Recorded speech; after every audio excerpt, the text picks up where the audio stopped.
राधिका बरसाने वारी की जय। राधे राधे। राधा महात्म्य की तीसरी श्रृंखला में स्वयं राधा रानी माँ यशोदा को अपने नाम का रहस्य कहती हैं। ब्रह्म विवर्त पुराण के श्री कृष्ण जन्म खंड में श्री राधा यशोदा मैया को अपने नाम का रहस्य बताती हुई कहती हैं, मैया, जिनके रोम रोम में अनेक ब्रह्मांड स्थित हैं, वे महाविष्णु ही रा शब्द हैं और धा शब्द उन ब्रह्मांड में रहने वाले प्राणियों और समस्त लोकों को पालने वाली शक्ति माता स्वरूप धाय है, अर्थात मैं हूँ। इन सब का पालन करने वाली माता मूल प्रकृति कृष्ण की आत्मा ईश्वरीय शक्ति हूँ। अर्थात इससे यह समझना चाहिए कि महाविष्णु और प्रकृति की सम्मिलित शक्ति का नाम श्री राधा है और वह शक्ति साकार रूप में राधा रानी के रूप में प्रकट हुई है। इसलिए पूर्व काल में श्री हरि ने मेरा नाम राधा रखा है और विष्णु और सभी देवी देवता राधा नाम जप से मेरी पूजा करते हैं। राधा नाम महिमा के संदर्भ में मुझे एक सत्य घटना का स्मरण हो रहा है जो कई संतों द्वारा भी कही गई है।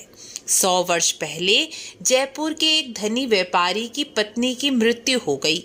वह व्यापारी अपनी पत्नी से बहुत प्रेम करता था, पत्नी में पूरी तरह आसक्त था। उसकी पत्नी का नाम किशोरी राधा था। अपनी पत्नी की मृत्यु से उसे गहरा सदमा लगा और उसका मानसिक संतुलन बिगड़ गया। अब वह दिन रात पत्नी के गम में हाय राधा हाय किशोरी कह कह कर रोता रहता। एक दिन वह अपनी पत्नी को याद करते करते घर से चल दिया और चलते चलते बरसाने पहुंच गया।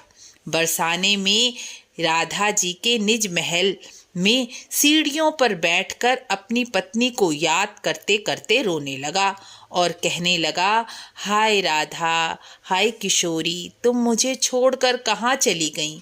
मेरी राधा, तुम कहाँ चली गई? तुम्हारे बिना मेरा जीवन निरर्थक है। तुम मुझे दोबारा मिल जाओ। इस तरह कहते कहते वह पूरी रात वहीं बैठा बैठा अपनी पत्नी को पुकारता रहा। जब राधा रानी ने उसकी पुकार सुनी तो राधा जी ललिता जी से बोली, ललिते, ये द्वार पर मेरा नाम कौन पुकार रहा है? ये कौन है? इसे मेरे पास ले आओ। तब ललिता जी बोली, राधे, तुम तो बड़ी भूली हो, वह तुम्हें नहीं अपनी मरी हुई पत्नी को पुकार रहा है। तब राधा जी बोली, मैं भोली नहीं, तू भोली है। भला राधा नाम किसका है? उसकी पत्नी का नाम राधा तो अभी हुआ 50-60 सालों से रखा गया होगा, लेकिन मेरा राधा नाम तो अनंत अनंत कल्पों से है, इसलिए वह मेरा नाम ही पुकार रहा है।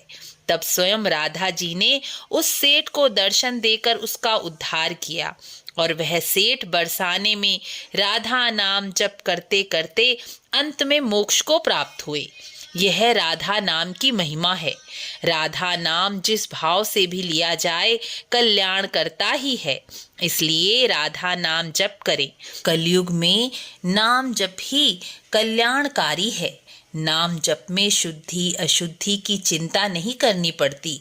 आप जैसे चाहें, जैसी स्थिति में हो, बस जीवा से तोते की तरह रटते रहिए, राधा राधा राधा। आजकल फेसबुक, यूट्यूब और इंस्टाग्राम में भविष्य मालिका के बारे में बहुत कुछ कहा जा रहा है। कलयुग खत्म हो रहा है, खंड प्रलय हो रहा है। भविष्य मालिका संत द्वारा लिखी गई पुस्तक है, इसलिए इसके बारे में मुझे कुछ नहीं कहना। संतों की बातें संत ही समझ सकते हैं। संतों की बातों में गूढ़ रहस्य होता है जिसे सभी नहीं समझ सकते। मैं तो बस यह कहना चाहती हूँ कि आप भविष्य मालिका पे विश्वास करें या ना करें, यह आपकी इच्छा, लेकिन अपनी आंखों देखी पर तो विश्वास कर ही सकते हैं। पूरे विश्व में युद्ध, भूकंप, बाढ़, वनों में अग्नि जैसे कई प्राकृतिक आपदाएं आ रही हैं। कोरोना जैसी महामारी भी विश्व में होकर गई। कितनी ही मनुष्य जाति की क्षति हुई, यह सब तो हमने अपनी आंखों से देखा ही है। इन सब घटनाओं से यही पता चलता है कि जीवन का कोई भरोसा नहीं है। आज है, कल नहीं है। कलयुग का मनुष्य अपनी दिनचर्या बिगाड़ चुका है, जिससे उसका खान पान बिगड़ गया है। खान पान से मन बिगड़ गया और मन बिगड़ने से पूजा पाठ में ठीक से मन लगता नहीं। इसलिए अब क्या उपाय है? अब बस भगवान के नाम का सहारा ही है। यदि मनुष्य भगवान के नाम का सहारा ले ले, अर्थात राधा नाम, कृष्ण नाम, राधा कृष्ण नाम का जप करे, तो अवश्य ही अपना कल्याण कर लेगा। इसलिए आज से, अभी से राधा नाम जप में लग जाइए, कृष्ण नाम जप में लग जाइए। राधा कृष्ण कहिए, राधा कृष्ण कहिए। यह नाम जप आपका कल्याण कर देगा। आपको वीडियो पसंद आई हो तो कमेंट में राधा कृष्ण अवश्य लिखें। राधा कृष्ण के भक्तों को वीडियो अवश्य शेयर करें। राधे राधे।